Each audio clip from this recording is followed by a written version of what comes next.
In 1931, Britain abandoned the gold standard. In 30 Minutes, Jonathan Friedland considers what light that experience 80 years ago might shed on the crisis facing Greece now, as it contemplates a possible future outside the euro. The long view is at 9:30. First, Vivienne Parry is back with a new series of Am I Normal? And over the next 4 weeks, she'll be exploring where normality lies in birth, fatigue, and our ability to fight off infection. But she starts with that trickiest of subjects, our sex drive, or, as the poets might say, desire. Little black dress, my carriage straight, your bosom taut. I courted you smartly, as young men ought. Applauded your shape in a little black dress. Followed your arms as they rose to undress. Now frames are bent, our breastwork sags, and the little black dress is gone for rags. So I court you gently, as old men must, with a shade less ardor, a bit less fuss. That was Little Black Dress, read by poet Dan Burt. Desire has always been the brooding undercurrent of romantic literature, but it's typically presented rather differently. Here's another poet, Ted Hughes, talking about his hero's encounter with Arcadian nymphette Callisto. He stared. Lust bristled up his thighs and into the roots of his teeth. And lust in our teeth is somehow what we think we ought to be feeling, except, of course, when we age, when it's assumed that libido, our sex drive, not only does shrivel away, but ought to do so. After all, we talk of a young man with a high sex drive as a stud or a stallion, whilst an older man with a high sex drive gets labelled a randy old goat, and obviously women over 40 never go there. Meanwhile, the young stallion and his wife may be wondering whether it's normal to have any libido at all when you have 2 small children and busy lives. So what is normal libido, and when should we worry that we're not normal? But let's return to the romance and poetry. I asked Dan why he wrote Little Black Dress. I wrote Little Black Dress to give a gift to the woman it's about. And tell me about her. Well, I'd known her for some time. This was many years ago. Back in the late 70s, I was introduced to her. And the event that I have in my mind that gave me the image that's described in this poem took place at an inaugural ball in Washington, D.C., when Ronald Reagan was elected. Grand mansion-type place, one of these Greek revival-type things. And she came with me. I was married to someone else at the time. I've often been married to someone else. And she wore this little black dress. I left her in the reception area to go and get drinks for both of us. And as I was walking back up, she was framed in an arch behind which she was leaning against a table. She seemed inviolate. She was isolated. She seemed the picture of a sophisticated, decent, 30-year-old European woman, as indeed she was. And that image has stayed in my mind ever since. I can see her standing there today with that little black dress and the black shoes, perfectly composed and very beautiful. So she was an object of desire. She was an object of desire. At that age, lust plays a role, a greater role than it plays today, although it still plays a role, but a diminished role. A frank acknowledgement from Dan Burt, but his version of life sounds a lot, well, more realistic than the usual media version of libido we're exposed to, the Colin Firth emerging dripping from a lake moments, which sadly don't often intrude into the reality of the school run or the commute home from work. We live in a sexualised society, and one of the issues around a sexualised society is that sex is covered in the media, people talk about it more, and it's very much idealised, and nobody dares admit that they're not having sex or they don't want sex, so everybody ends up believing that all the other people are having more sex than they are, and that they're abnormal, and that they are somehow wrong. It's a total myth. Susan Quilliam, agony aunt.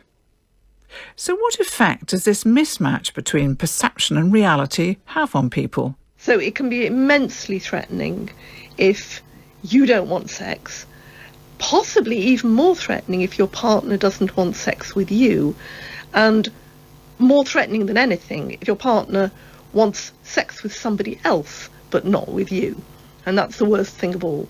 Ah, that old thing, when one partner in a long-standing relationship claims the other has low libido, when the reality is that the libido is working very nicely, thank you, but with somebody else. Low libido on either a woman's side or their partner's side is one of my top 3 problems. I think sometimes that people imagine that other people are having far better sex lives than they are. And that drives their perception of their own libido. And most people have largely more sex than their parents and grandparents had, but people are still not swinging from the chandeliers after 7 years of marriage, unless they're having an affair, of course, in which case they might be. Not that I'm recommending an affair. If you put a pebble in the jar for every time you make love in the first year of your relationship, and then take a pebble out of the jar for every time you make love after that, you probably will never empty the jar. Oh, that's quite depressing. I know. And of course, it's in complete contradiction to what we read and hear, the constantly up for it beautiful people, not to mention the 5 times a night likes of championship footballers. Clearly, they're not normal. But how do you know what is the norm, especially when this is something people, well, fib about? But it's interesting, why does it... I mean, you'd think that since sex has a purpose besides reproduction, I mean, it's a couple bonding thing, isn't it? Lower ground. Because otherwise, why would you... I went to UCL to meet the woman who knows more about our sexual habits than almost anyone else, Professor Anne Johnson. She and her team are responsible for the National Survey of Sexual Attitudes and Lifestyles, probably the biggest such survey in the world. And before you ask, they're pretty sure that their respondents are not fibbing. So first of all, does libido naturally fade in long-term relationships?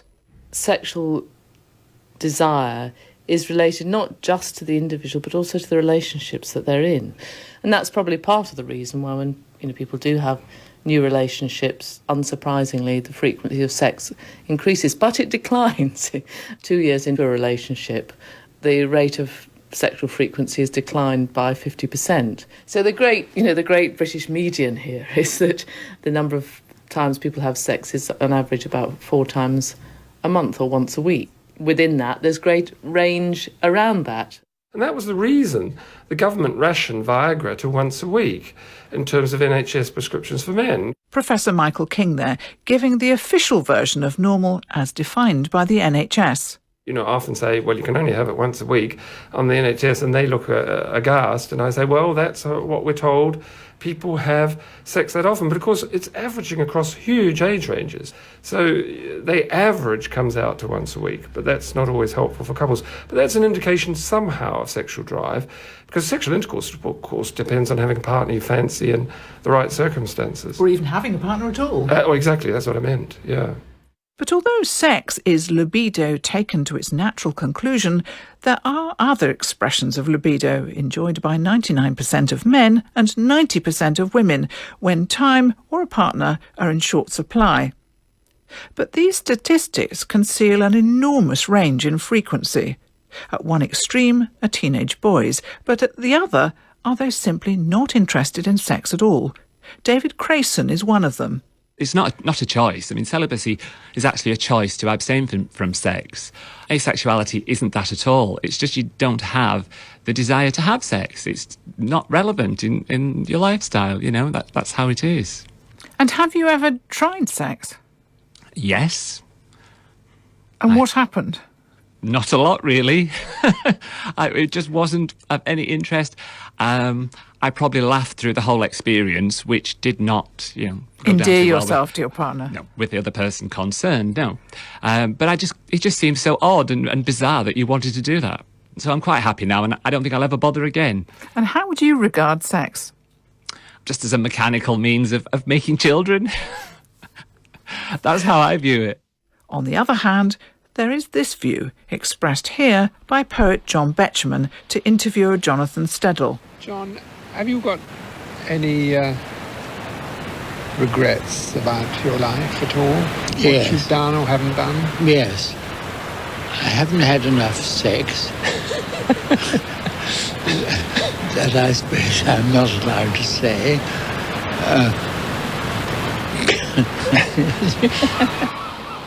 We asked Anne Johnson whether her data could tell us how common Betjeman's regret was. So, exclusively for Am I Normal, her computer's word into life. I've just got this analysis for you.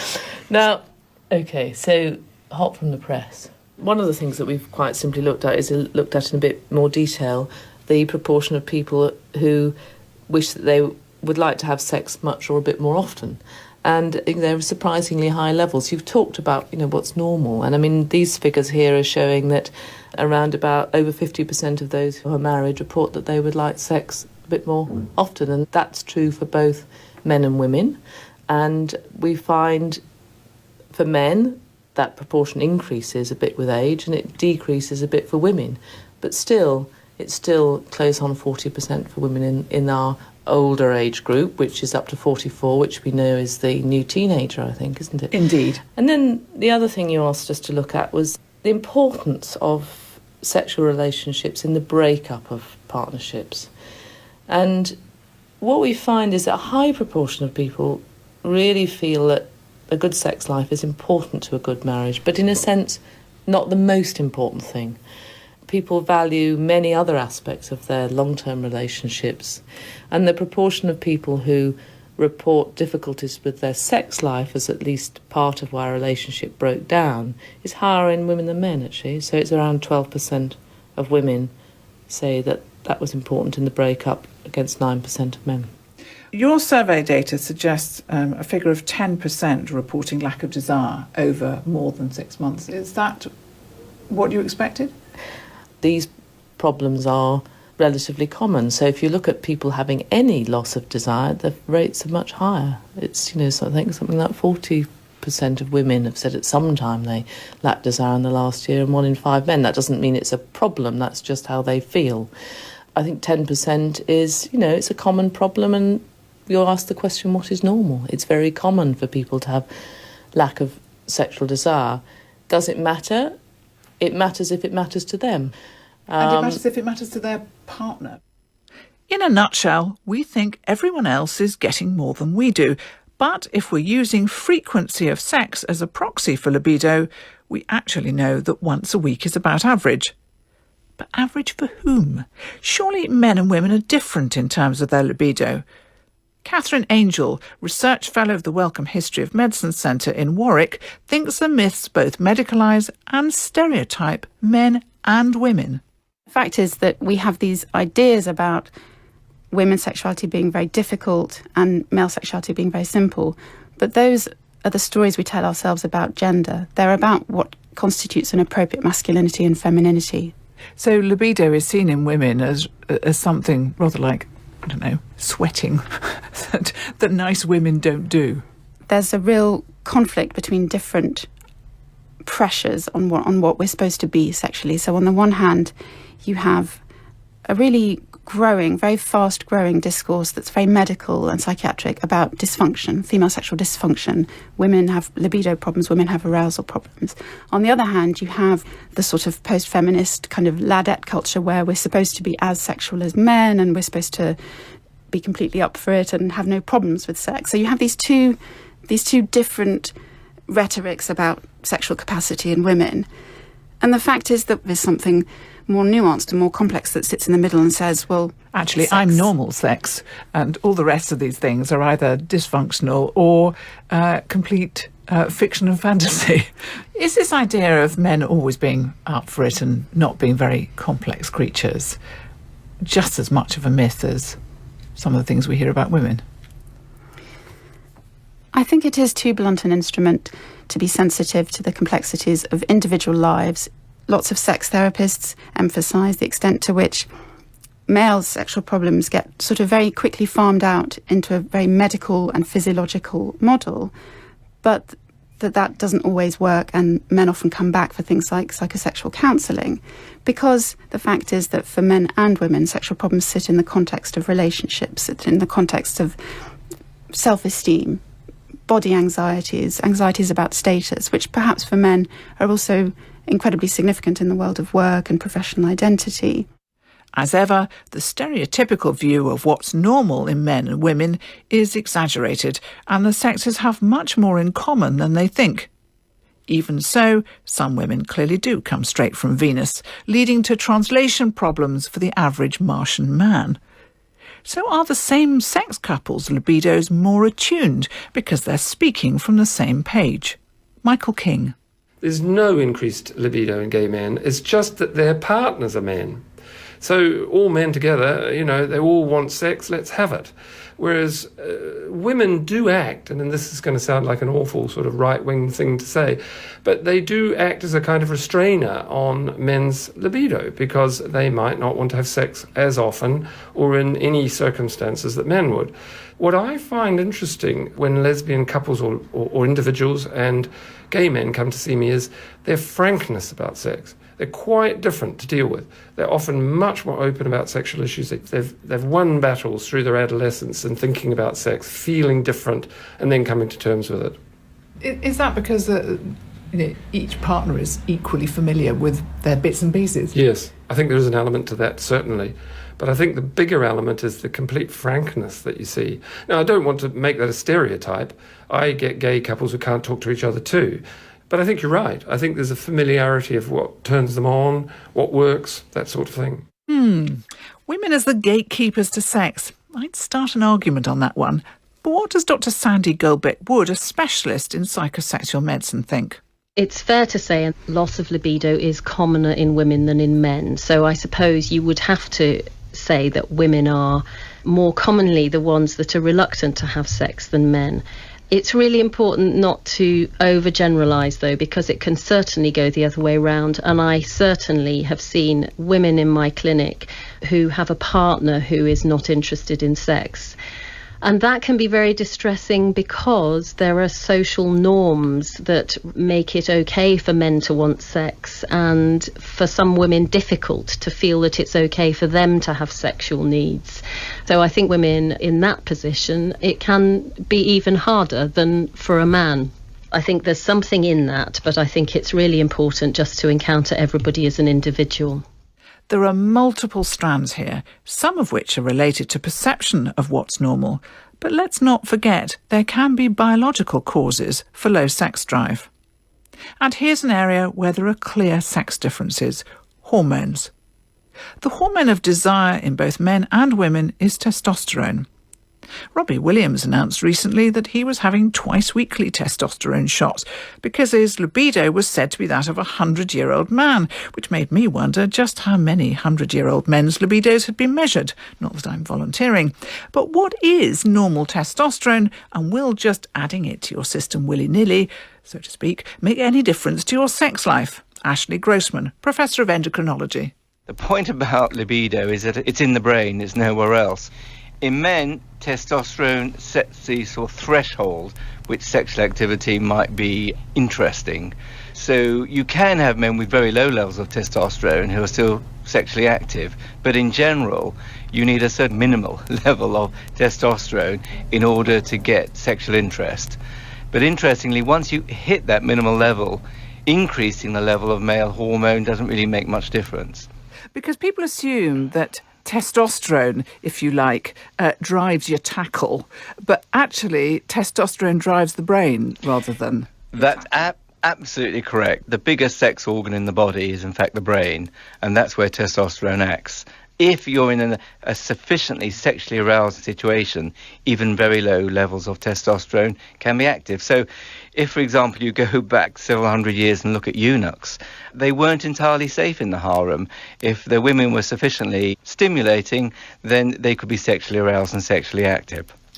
Yet, a lot of men, particularly older men, are being sold the idea, by a lot of silk suit merchants, I suspect, that low testosterone must be their problem and it will restore their potency in older age. In men, there's a very slow decline in the majority of men over life. There was a study initiated by a pharmaceutical company which we took part in, and they asked us to advertise for men lacking in vitality and sexual interests in, I think, over the age of 50. Of course, they all put up their hands. And we got, floods of them coming in. But it was very interesting. Only 10% or possibly less actually had low testosterone levels that we could then look at, replace and study. Now, there are occasional men that one sees as an endocrinologist where the fall is sharper and where replacement therapy does have a major effect. But they probably are a minority. Of course, women have testosterone too, although not in such high quantities as men. At menopause, when levels of the female hormone estrogen begin to decline, women's testosterone is suddenly unmasked, giving a temporary boost to libido. I wondered if this notion of middle-aged women suddenly becoming sexually predatory was true. I'm not sure about the predatory aspect of the cougar, but it is true that when the ovaries fail, there is a slight rebalancing at that stage. Now, it is possible that in a certain number of women, that slight increase can increase libido to some extent. But there are so many other social factors. The role of male hormones, which are made by women in sex function, sex drive in women, I think can be exaggerated. More often than not, hormone investigations reveal levels in the normal range, but hormones are just one arrow in Cupid's extensive quiver. Sandy Goldbeck-Wood lists just some of the others. It's fair to think of libido as a kind of litmus paper for all kinds of problems, and they can be emotional or physical or problems in the relationship.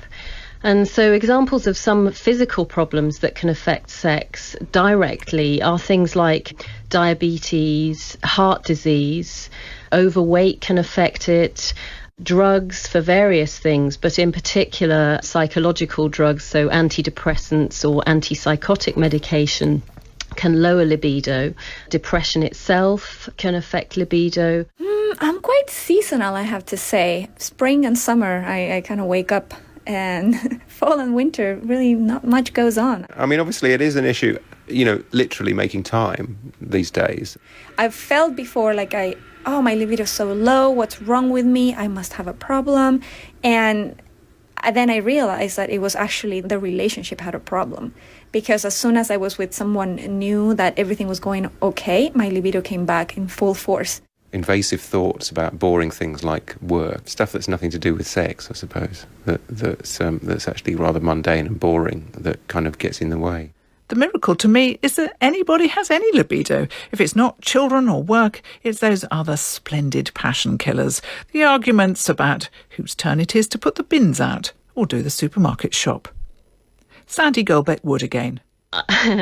I wrote in an editorial in the British Medical Journal last year that sex is par excellence a biopsychosocial experience, and ended up, to my shame, getting quoted in Private Eye in Sude's Corner for having said such an ugly thing. But what I meant was that it simply isn't helpful to divide those aspects up. The biological, the psychological and the social aspects of life all play a part and all feed into libido. Emotional distress can come from all sorts of places, but it can relate to anything from sexual abuse as a child to work-related stress in the present. It can relate to much more everyday problems in a relationship, such as disagreements over child rearing. So that there are various ways in which unconsciously people can find themselves just losing interest in having sex with their partner, perhaps as a means of expressing anger or perhaps expressing some other form of distress. But we shouldn't forget that lack of libido can be far more than simply distressing. Well, you imagine you've had a sexual difficulty since you're an adolescent. But of course people are shy to seek therapy, so they've put up with this problem since adolescence, and they think there's no hope. They think they can't have a family, they can't even have a partner, let alone children, and it just destroys their life. They ruminate about it all day, they can't concentrate on their studies or their careers because they feel abnormal. And it's very difficult to live in our modern society without a partner if you want one.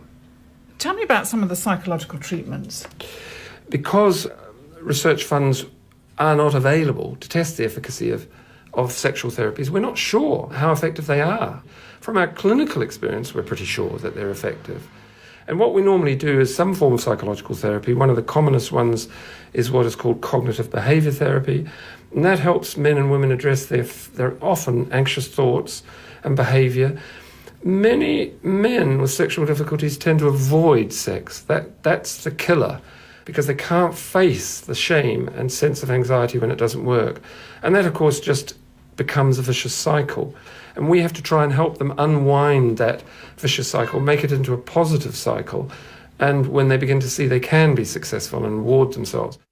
These things can be resolved, but are you ever going to experience lust in your teeth, as Ted Hughes puts it, as much in your older age as you do in your youth?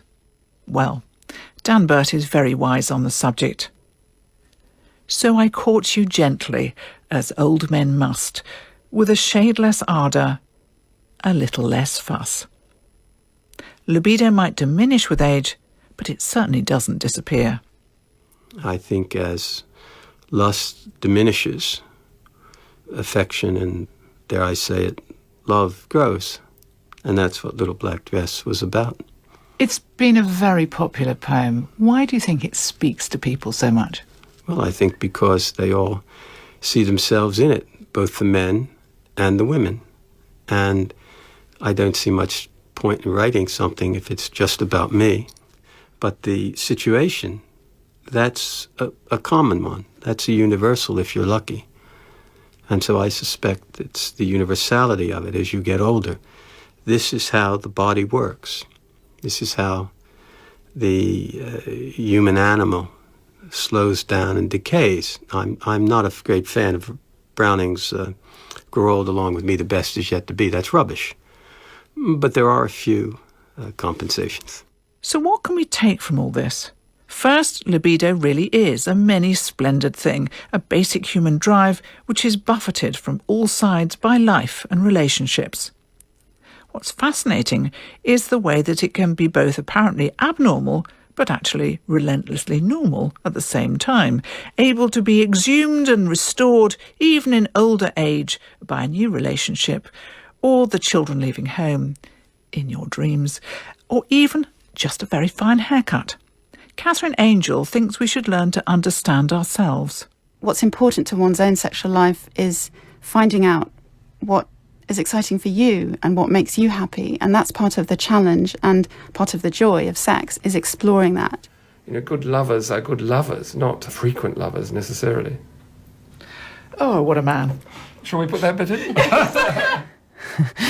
Am I Normal was presented by Vivienne Parry, and the producer was Geraldine Fitzgerald, and you can download this programme as a podcast from the Radio 4 website. Well, in a moment, The Long View with Jonathan Friedland compares Greece and the euro with Britain's departure from the gold standard in 1931. And then at 10 o'clock, it's The World Tonight with Felicity Evans, who joins me now with the details. Felicity. Yes, thank you. Rupert Murdoch told MPs that today was the most humble of his life. But did his evidence, or that of his son, or Rebecca Brooks, tell us anything new about the phone hacking scandal? And we get reaction to revelations that David Cameron's Chief of Staff, Ed Llewellyn, told the former Assistant Commissioner of the Met, John Yates, to tell the Prime Minister nothing about the phone hacking scandal. Also tonight, the IMF warns Eurozone leaders to act urgently to resolve Greece's debt crisis. But is it too